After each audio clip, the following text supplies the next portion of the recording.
tema extremamente importante para o funcionamento da igreja. O apóstolo Paulo, como nós vamos ver aqui em Romanos, ele coloca o exemplo do corpo humano. Se o nosso corpo não funciona, ou algum órgão começa a falhar, o corpo falha e o corpo sente. E eu gostaria que cada um de nós pense o que eu tenho feito pelo corpo do Senhor Jesus aqui na terra, e pensar que se eu não fizer a minha parte, eu vou sobrecarregar outra parte do corpo, e sobrecarregando a outra parte do corpo, começa a adoecer o corpo. Quando o joelho falha por alguma artrite, por uma artralgia, dor, inflamação, a perna sofre, o andar sofre, consequentemente tenho dificuldade com isso. Existem doenças que são curáveis, existem doenças que são tratáveis, mas não curáveis. E à medida que o tempo vai passando, obviamente o corpo vai ressentindo. Então, que nós vamos abrir nossas Bíblias em Romanos 12 e nós possamos realmente pensar. Gostaria que você, como nosso irmão Adilson e nosso irmão Severo oraram, que possamos fazer uma autoanálise, eu, Adolfo, individualmente, o que eu estou fazendo no corpo de Cristo. Porque todos nós temos, como vimos ontem à noite, como o apóstolo Paulo manda, cada um devemos cumprir com o ministério que Deus nos deu. E para exercer o ministério dentro do corpo de Cristo, Deus nos deu dons. E nós vamos estudar um pouco a respeito dos dons nessa manhã.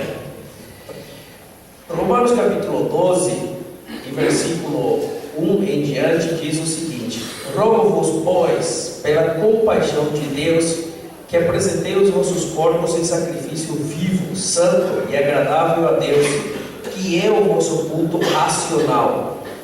E não sede conformados com este mundo, mas sede transformados pela renovação do vosso entendimento, para que experimenteis qual seja a boa, agradável e perfeita vontade de Deus. Porque pela graça que me é dada, digo a cada um dentre vós, que não pense de si mesmo além do que convém, antes pense com moderação, conforme a medida da fé que Deus repartiu a cada um. Porque assim como em um corpo temos muitos membros, e nem todos os membros têm a mesma operação, assim nós, que somos muitos, somos um só corpo em Cristo, mas individualmente somos membros uns dos outros.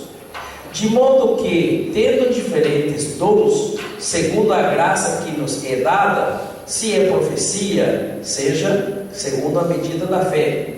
Se é ministério, seja em ministrar. Se é ensinar, haja dedicação ao ensino. Ou o que exorta, use esse dom em exortar. O que reparte, faça-o com liberalidade. O que preside, com cuidado. O que exercita misericórdia, com alegria. Até aqui a leitura da palavra de Deus. Que Deus possa realmente abençoar a sua palavra. Rogo-vos, pois, pela compaixão de Deus. Ontem estava conversando com o nosso irmão Adilson a respeito do casal Emerson e Ivanilda. Nós estamos abrindo um novo trabalho na Fazenda Rio Grande, uma cidade ali da região metropolitana de Curitiba, e este casal, o Emerson e a Ivanilda, eles viveram muito tempo utilizando drogas. O Emerson era, além de usar crack, ele era alcoólatra, fumante, e nasceu aqui no interior do Paraná, foi cedo para Curitiba, e o pai morreu ainda na adolescência dele, e ele andou, né, de acordo com os desejos da carne, sem Cristo. Até que 5 anos e meio atrás, mais ou menos, ele esteve internado numa clínica de recuperação cristã, tanto ele quanto a Ivanilda, e os dois se converteram. E hoje são irmãos preciosos para conosco, e na casa deles é que nós estamos abrindo um novo trabalho na Fazenda Rio Grande. Hoje, se Deus permitir, às 3 da tarde, haverá uma reunião com crianças, e amanhã, às 9 da manhã, a ceia, e às 10 da manhã, a escola dominical. E toda a igreja de Santa Helena está envolvida nesse novo trabalho. Apresentar os vossos corpos em sacrifício vivo, santo, agradável a Deus. Aquilo que antigamente eles faziam, não fazem mais agora. Aquilo que eles antigamente, os membros que apresentavam para o pecado, hoje apresentam para a honra e glória de Deus. E o apóstolo Paulo nos traz, e acho muito interessante certas palavras, claro que guiado pelo Espírito Santo, mas a gente tem que tomar muito cuidado em atentar para determinadas frases e palavras que a palavra de Deus nos traz. O vosso culto racional. O que é racional? Deus colocou dentro de nós espírito, 1 Tessalonicenses 5:13, alma e corpo. O espírito é onde nós temos a consciência, é onde nós temos o nosso espírito, onde nós adoramos a Deus em espírito e em verdade.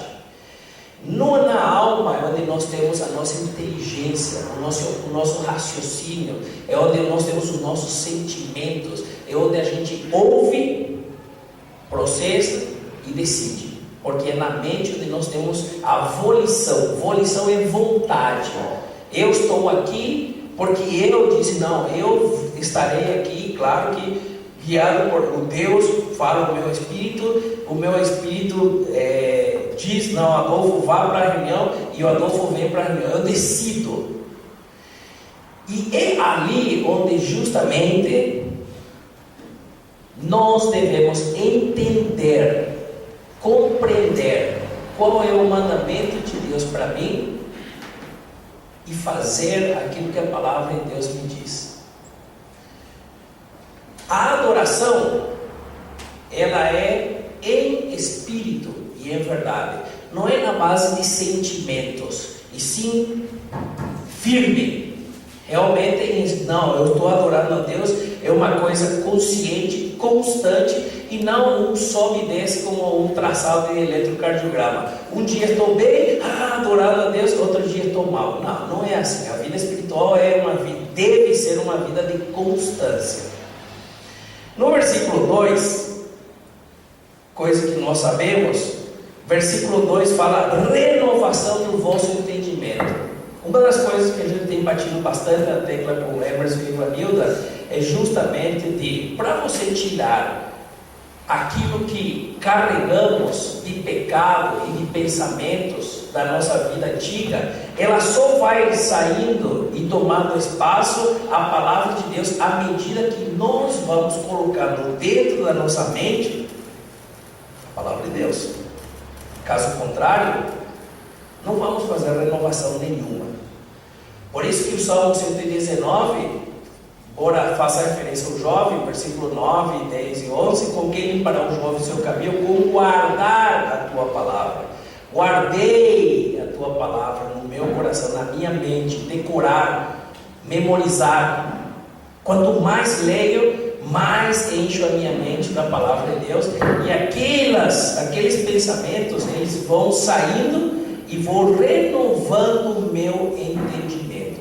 Sem contar que quanto mais eu decorar a palavra de Deus, eu previno uma doença chamada Alzheimer. Por isso que o irmão Severo está lúcido até hoje. O irmão Alberto, não é verdade? Pois decorou a palavra de Deus lá atrás. Quanto mais a gente decorar, quanto mais a gente memorizar, e não tem melhor coisa do que memorizar a palavra de Deus, a gente resguarda a nossa mente nesse sentido. Outra coisa que o apóstolo Paulo nos diz em relação, e aqui vem a base do ministério, versículo 3: porque pela graça que me é dada, digo a cada um de vós que não pense de si mesmo além do que convém. Olha, como você fala bem, olha tal coisa, você é tudo. Não sou eu não, Deus. Tudo que eu sou, tudo que faço, seja para a honra e glória de Deus, e nada para mim. O meu ego gosta, mas não é isso que a palavra de Deus nos diz. E olha de quem que vem: um homem que falava várias línguas, um homem que lá em Atenas, com certeza a pregação é em grego, um homem extremamente inteligente, um homem extremamente culto, um homem que tinha tudo para ser o sumo sacerdote de Israel, se converte e me diz que não pense no mais alto nível de si mesmo, porque não é essa a vontade de Deus. Irmãos, sejamos humildes. Deus resiste aos soberbos e dá graça aos humildes. Não sejamos orgulhosos. Mantenhamos sempre a humildade. É isso que Deus espera de nós. É essa a maneira, esse é o princípio do ministério. Porque se eu começar a agir no ministério, achando-me que eu sou a peça fundamental e chave da igreja, do corpo de Cristo, estou começando errado. E não é assim que Deus quer e deseja de cada um de nós. Está aqui na palavra de Deus. A partir do versículo 4, o apóstolo Paulo vai dando a ideia dos membros. Eu trouxe aqui um vídeo, embora seja direcionado para crianças, mas nos traz pela simplicidade do vídeo, eu trouxe para a gente ver um pouco o que fala a respeito dos membros. Você já pensou se o coração falar assim para o pulmão: olha, não me mande sangue, hoje eu vou descansar. 2 minutos de parada cardiorrespiratória, dificilmente o médico tem alguma coisa para fazer. O médico acha que por entubar, colocar adrenalina na veia do paciente, eu ressuscitei, né? Chama parada cardiorrespiratória. Tem um curso específico para isso, que é um curso americano sobre chama CLS. E eu fiz esse curso. Então você já entubei paciente e já fizemos a descarga do choque no coração para tentar reagir novamente. E já voltou o paciente e você se sente bem. Mas se o coração falar assim: não vou trabalhar, o que vai acontecer com todos nós? Morrer. Se o pulmão diz assim: só um pouquinho, não traga mais oxigênio nem gás carbônico, que eu não vou, agora por uns 3 minutinhos eu vou descansar, morremos. Se o rim para de funcionar, vamos ter as toxinas dentro do corpo subindo, e assim vai. Se o intestino parar de funcionar, já pensou? E muitos membros dentro do nosso corpo que funcionam em perfeita coordenação, e um ajudando o outro. E o apóstolo Paulo traz esse mesmo raciocínio para dentro do corpo de Cristo. Por isso que eu digo, e por isso que a gente vê a importância que tanto o seu ministério quanto o meu ministério tem dentro do corpo de Cristo. Caso contrário, vai ficar muito difícil. Então nós vamos ver alguns conceitos que a palavra de Deus nos traz a respeito disso. Antes disso, eu gostaria de apresentar aqui, não sei se, acho que nunca trouxe, esse aqui é meu pai. O meu pai, ele é advogado e ele se separou da minha mãe quando eu tinha 2 anos de idade. E eu questionava muito a minha mãe por que ela não casava de novo e por que eu não tinha um pai. Mas a mãe, graças a Deus, se converteu e ela se manteve firme nos caminhos do Senhor, nos ensinou.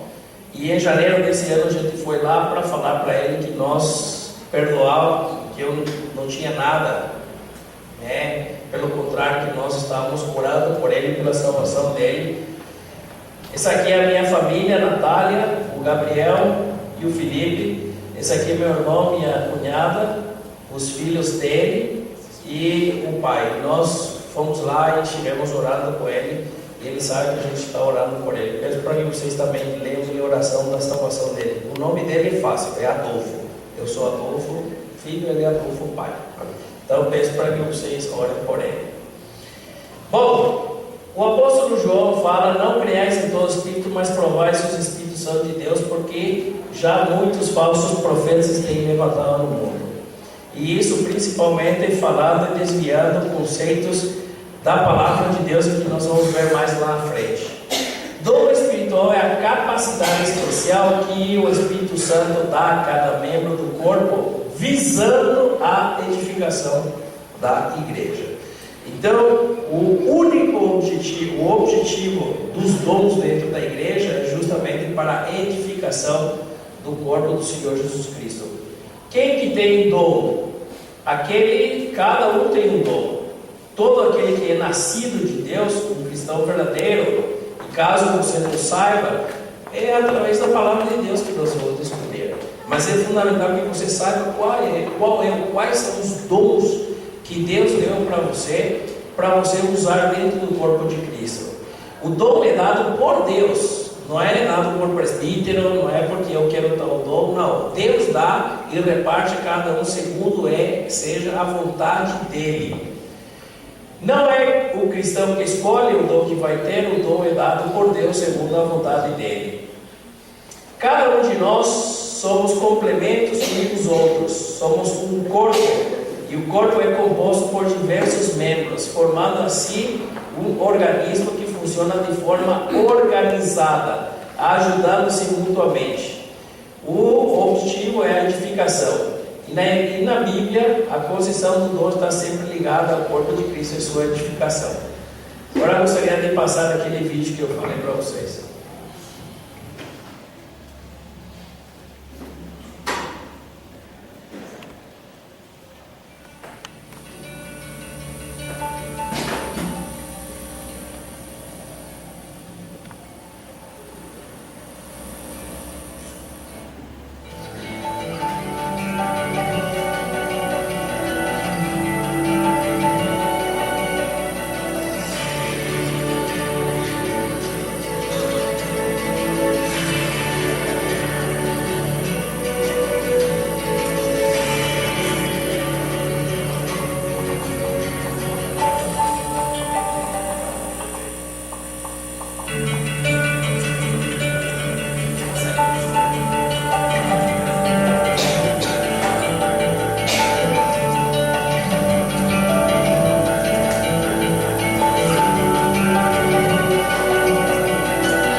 Produz o suco gástrico. Nele, os alimentos são pré-digeridos e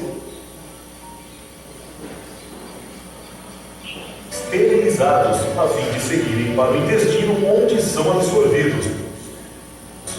Pulmões. Os pulmões são órgãos esponjosos e elásticos do sistema respiratório. Tem aproximadamente 25 centímetros de comprimento. Sua principal função é oxigenar o sangue. Cérebro. O cérebro faz parte do encéfalo e é a parte mais desenvolvida do encéfalo. E junto com a medula espinhal, forma o sistema nervoso central. Controla e coordena movimentos e comportamentos. O cérebro é responsável pelas emoções, aprendizagem e memória. Intestino. O nosso intestino está dividido em duas partes, o grosso e o delgado, e é a parte final do tubo digestivo. O delgado é responsável pela absorção da maioria dos nutrientes. Já a maior parte da água utilizada durante o processo de digestão é no intestino grosso. O intestino grosso absorve a água, que é a responsável pela consistência firme do bolo fecal. Pessoal, é isso. Falamos de alguns órgãos, pelo menos os mais importantes, é claro, ficou faltando alguns. Falamos de algumas funções bem básicas para não estender muito o vídeo, tendo em vista que as funções de alguns órgãos são bem vastas. Tá vendo só, eu? E para mantermos os órgãos do nosso corpo funcionando bem, precisamos nos alimentar bem, com uma alimentação saudável, principalmente com frutas, verduras e legumes, que são ricos em vitaminas, proteínas e minerais essenciais para o bom funcionamento do nosso organismo. Então é isso, pessoal. Espero que vocês tenham gostado do vídeo. Se gostou, dê uma força pro canal. Curta. Parece risório, mas trouxe isso simplesmente para dar uma ideia do raciocínio do apóstolo Paulo. Se, por exemplo, pessoas que fazem a cirurgia de redução gástrica, ou dependendo da técnica, utilizada outro tipo de cirurgia para desvio da descida dos alimentos e não passagem para o intestino delgado para diminuir a absorção de gorduras para a pessoa emagrecer, ela traz outras consequências, outros déficits, diminuição de absorção de vitaminas, de ferro e assim vai. Por quê? Porque cada parte do nosso corpo tem a sua função. Deus colocou isso dentro de nós. E esse funcionamento é essencial para todo o nosso corpo. Daí a importância daquilo que o apóstolo Paulo nos fala em relação a cada um de nós. No Novo Testamento, nós temos 3 listas diferentes de dons, nessas passagens, em Romanos, 1 Coríntios e Efésios.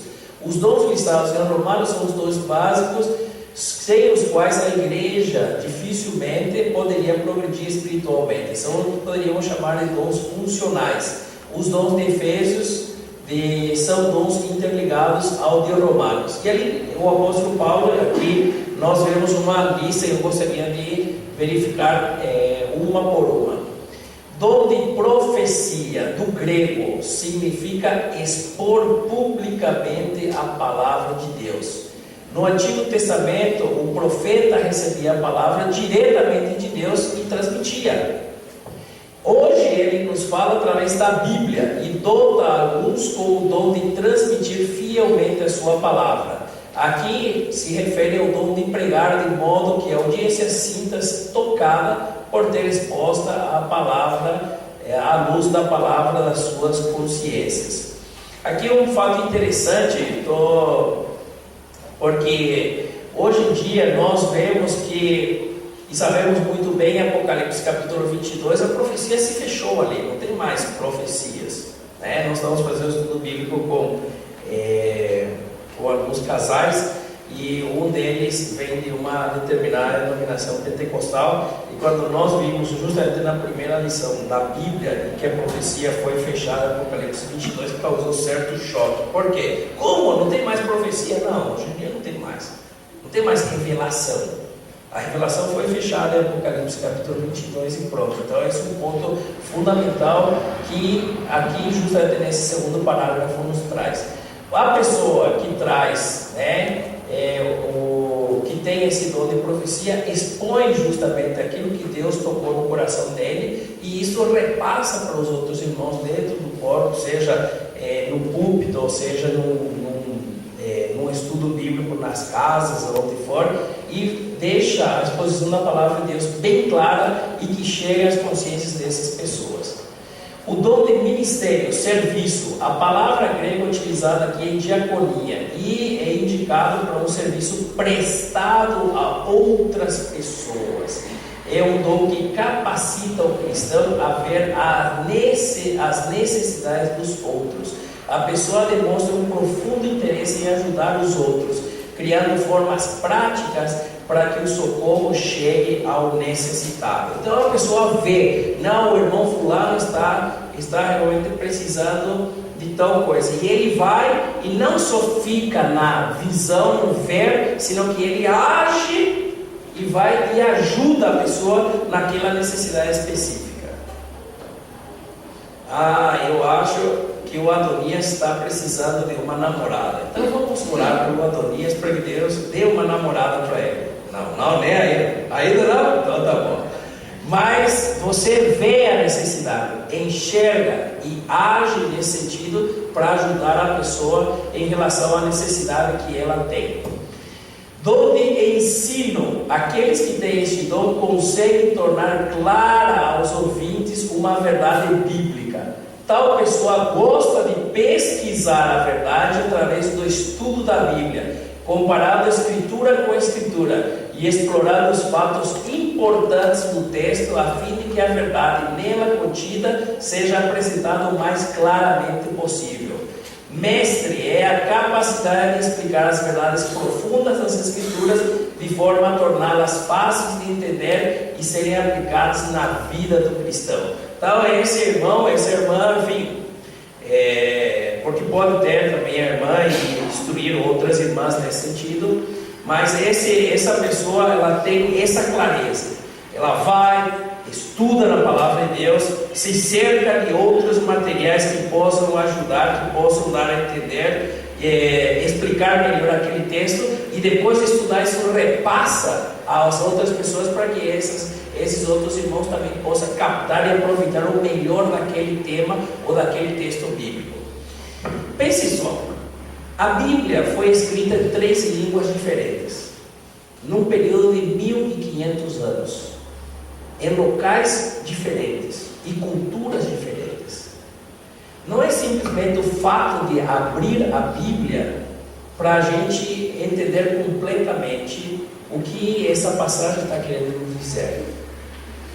Se a gente for ler os profetas menores, tem que ver em onde eles se encontravam, qual cidade, em que situação, né? A cultura do momento. Por quê? Porque isso faz diferença, faz muita diferença. Quando a gente vê alguns salmos de Davi, é bom a gente tentar esclarecer em que situação ele se encontrava. Estava fugindo de Saul? Não estava fugindo de Saul? Aonde ele estava? Estava como rei ou estava como pastor? E assim vai. Moisés, em que momento da vida dele escreveu? Como que ele se encontrava? O que estava acontecendo? Então, não é simplesmente o fato de... Claro que nós temos que abrir a Bíblia. É óbvio que esse livro é um livro inspirado por Deus. Mas nada me impede de me cercar de outras referências bibliográficas e estudar. Para quê? Para poder repassar melhor essas informações. E assim a pessoa que estiver ouvindo entender melhor aquela passagem. Então, a pessoa, o Filho de Deus que tem esse dom, né, ele faz e coloca o ensino da palavra de Deus de uma maneira mais clara. Exortação, estimular a fé, dar ânimo, não é diminuir, não é pisar, pelo contrário, é estimular, é a capacidade de chamar uma pessoa e aconselhá-la de modo que ela se sinta